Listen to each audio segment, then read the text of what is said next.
Welcome back.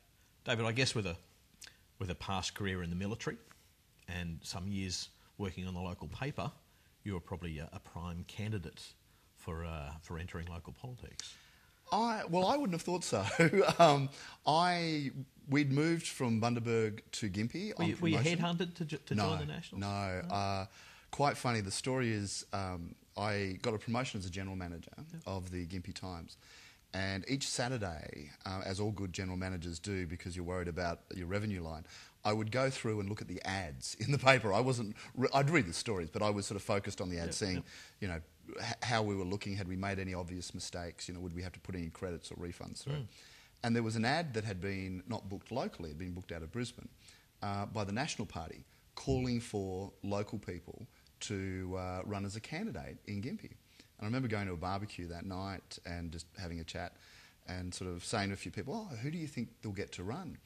And the discussion sort of flowed backwards and forwards, and someone made the comment that I can talk under wet cement and have an interest in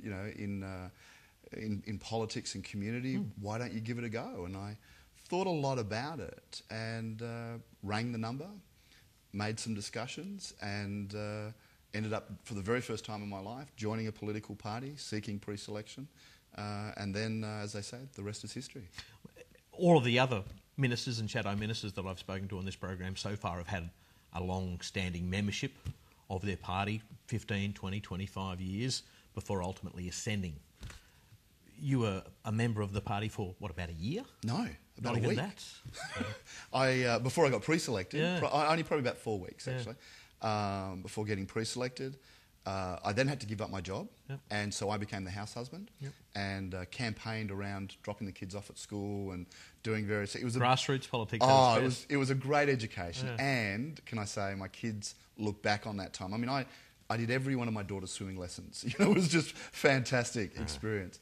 But it also gave me an opportunity to really get involved in the community. And so from the time I gave up my job, that was about November 2005, and Peter Beattie called the election, and it was on in September 2006.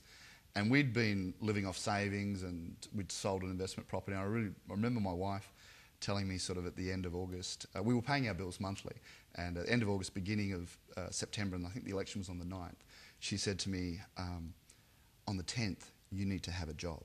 And I went, no, I understand. No, we've got no money left. You need to have a job. So really made that last week of the campaigning really sort of strong to get elected, or at least have an income, that would come from it. There's nothing quite like that unique pressure that can be brought to bear by a wife with two very specific eyes on the bottom line. With a mortgage payment due and kids that need to be fed. Is it a good life for your family with your kids related to 10, 15 years ago? Yeah, it's a hard life. There's a lot of hours. It's a hard life. I'm not sure I'd use the term good life, but it's an unusual life. Yeah.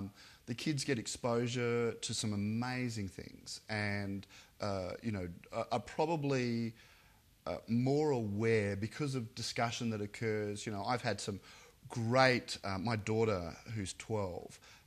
We've had some pretty intense discussions on migration into Australia that you wouldn't normally have, but because politics becomes the flavour of everything that you do. There is some, my kids are incredibly resilient, and I can't buy milk without it taking me 20 minutes because I get stopped on the way, from the car park into the supermarket, from the supermarket to the dairy cabinet, from the dairy cabinet back, and they're just brilliant. They'll just stand off to the side as someone says, been meaning to talk to you about, and you then spend 5 minutes, 10 minutes talking to them about an issue that is really important to them. And my kids understand that. They sort of go, look, in part, Dad's public property, so when he's in the public, we've just got to accept that. Mm-hmm. I mean, your unique set of circumstances that we've spoken about, you're upgrowing with deaf parents. How do you see the development of the NDIS moving forward in the next couple of years? I mean, I know it's a subject that's very close to your heart, as it is to mine as well. It is, and I'll be blunt in saying I'm really worried that it's going to be overpromise and underdeliver. Yeah. It's a reform that's essential. We underfund, and take the politics out of this, all sides, underfund what the need is within Australia, not just Queensland. NDIS gives us an opportunity to really start to address some of those wrongs. The concern I have is that everybody wants a piece of the pie. There is only so much that we can deliver on, any government could deliver on, and it needs to be managed properly. And my fear is that, without targeting campaigns, there's been some spectacular stuff-ups of some really good ideas that the federal government said, look, this will help, and has just become a debacle. And I don't want the NDIS to be one of those. It scared me very much when it was announced a couple of weeks after the actual announcement was made that it would be funded by a levy of around about $14 a week per family. And the reaction of the average Australian family in these economic climes is that we can't afford what we're having to pay for now, let alone... And as always, that's a lot of the problems with it. Facing disabled people is they're out of sight, out of mind. Why do I have to pay for people that I don't know, that I don't see? And, I think one of the problems that we could face with the NDIS, particularly if we go down that model, is Australians are a generous mob generally. Not as good as the US in certainly, making donations, philanthropic support. But I'd hate to see us lose that donor base that people make, whether they're buying a ticket for the Deaf Lottery or Boys Town or, particular charity appeals when they come around and say, hey, look, can you help? Because they think, oh, no.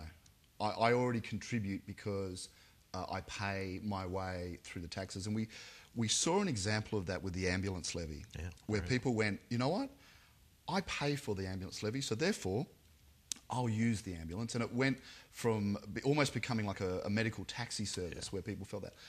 The NDIS can't afford to be abused in that way. And we've got to make sure that when we deliver it, we are delivering for the people that need it. We're pretty much out of time. There's so many other things that we want to talk about. I mean, how do you arrange your family life around your political life in the 50-odd seconds that we've got left? Because you're doing a lot of hours, a lot of travelling back and forth down to Brisbane. Does your family fit in with you, or do you try and fit in with your family? Can you still blend them together as well as you'd like? You can. My wife and I get together and we make appointments.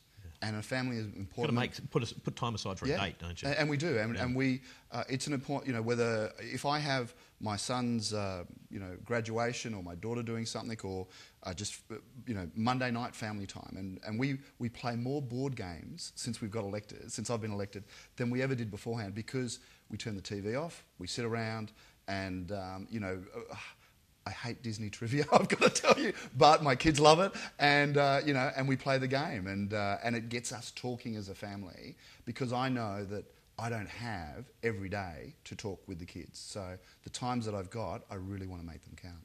David Gibson, we thank you for your time. It's been a pleasure. Thank you very much, Shaun. Appreciate it. You've been watching Meet the Ministers. Look forward to joining you again next week.